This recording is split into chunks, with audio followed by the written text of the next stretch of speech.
Il va réaliser aussi une série d'intérieurs. Il revient quelque temps dans son atelier qu'il avait toujours gardé, 19 quai Saint-Michel, avec ici intérieur et bocal de poisson rouge en 1914.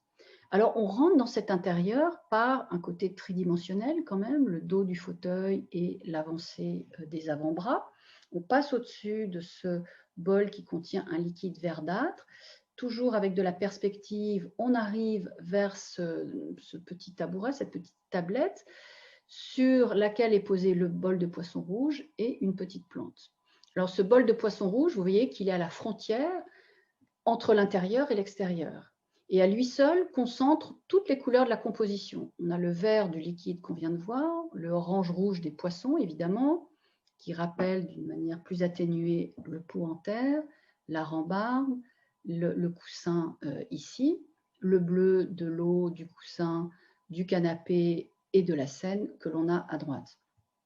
Et ce qui est là aussi très intéressant qu'on commence à voir, c'est cette pulsation entre intérieur et extérieur qui est assez fréquente chez Matisse et qui est matérialisée ici par cette petite plante qui sort et qui paraît rejoindre ici les escaliers en redoublant un peu l'arche du pont. C'est la préfecture de police qu'on a ici en face de nous, lumière de fin de journée.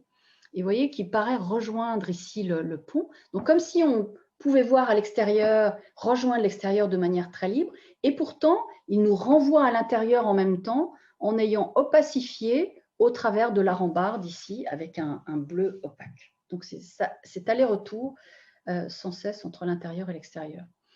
Également le peintre dans son atelier, dans ces années de guerre. Là aussi, on a ce passage de l'extérieur à l'intérieur qui est matérialisé par cette couleur verte qu'on retrouve un peu dans les cheveux du peintre et dans le vêtement que porte le modèle ici. Également, opacification au travers de la barrière. On est à la fois attiré et en même temps repoussé par l'extérieur. Et ce peintre qui regarde son modèle, qu'il est en train de représenter sur la toile, donc il s'agit d'un échange de regards et pourtant aucun d'eux n'a le visage qui est représenté, pas les yeux, ni sur la représentation, le modèle et le peintre. Il a même fait un coup de pinceau gris ici pour opacifier la représentation des yeux qu'il avait commencé à faire. Et ce noir qui unit un petit peu le monde réel, on voit bien cette tridimensionnalité ici, donc quelque chose de descriptif, de réaliste. On est dans le monde réel de l'atelier avec la perspective, et ce noir qui rejoint également le monde de la peinture ici, où on a la représentation du modèle, et ce modèle qui est représenté exactement de la même manière, de manière aussi tangible que la réalité qu'il a en face de lui, c'est affirmer vraiment la réalité du monde de la peinture. On appelle ça la picturalité chez Matisse, cette réalité qui est aussi importante que le monde réel qu'il a sous les yeux. Continue les portraits. À gauche, Georges Besson, qui était un critique d'art, qui était ami de Marquet. Vous voyez, première version qui est assez sage, assez réaliste. Deuxième version, on retrouve ce masque ici avec ses yeux comme des fentes, cet empattement sur le visage avec la moustache qui fusionne avec la lèvre supérieure. À droite, Auguste Pellerin, qui était un grand collectionneur, très riche industriel, qui collectionnait Cézanne et Manet. Et vous voyez ce tableau qui s'appelle Auguste Pellerin II, puisqu'il y a une première version, et exactement comme pour Georges Besson, la première version était très sage, et Auguste Pellerin lui dit « Mais non, mais ça, c'est pas du Matisse, ça. Allez-y, faites-moi un Matisse !» Et voilà ce qu'il réalise donc dans la deuxième version. Vous voyez ce visage qui est réduit presque à un cercle ici, qui va presque se rejoindre sous le nez.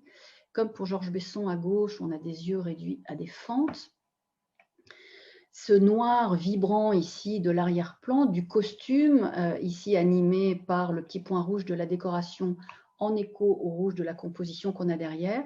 Et là aussi, pulsation entre, alors c'est pas intérieur-extérieur, mais réalité et représentation, avec cette ombre ici qui est projetée derrière Auguste Pellerin et qui va rejoindre la composition qui est derrière. On est à la fois dans un monde réaliste tridimensionnel et un monde pictural bidimensionnel. Alors, on arrive à la fin du plateau de l'exposition où on a ces grands nus, ces nus de dos qui sont représentés avec une vue absolument sublime sur Paris. Et nous disent les commissaires d'exposition, il faut toujours des œuvres plastiquement assez forte ici, parce que c'est vrai qu'on est attiré comme des aimants par cette vue. On a à gauche ici Montmartre, et vous voyez bien sûr, comme chaque fois, on a des spectateurs ici qui prennent des photos à côté des œuvres. Alors ces œuvres effectivement très fortes, ici, donc c'est des séries qui ont été faites, mais très éloignées dans le temps, en 1909, 13, 16, et bien après, ici, en 1930. Avec ici la première œuvre qui est faite à partir d'un modelage en terre, sachant que les autres, il va reprendre en fait des œuvres en plâtre. Ici, on voit bien avec la surface un peu animée, justement, le fait que ça a été fait en terre, donc ce nu de dos, qui va se redresser petit à petit, la chevelure qui va être réduite ici à un triangle, le dos aussi, qu'on retrouve réduit à un signe de triangle, la jambe dans la version numéro 3 qui est redressée, les cheveux ici qui vont se fusionner avec la colonne vertébrale pour former cette espèce de tube, cette espèce de sillon. Et à droite, on a vraiment une géométrisation très forte. C'est vraiment le rapport figure et fond, presque l'intégration de la figure dans le fond, mais la figure qui continue à résister tout de même, à s'exprimer plastiquement à la surface.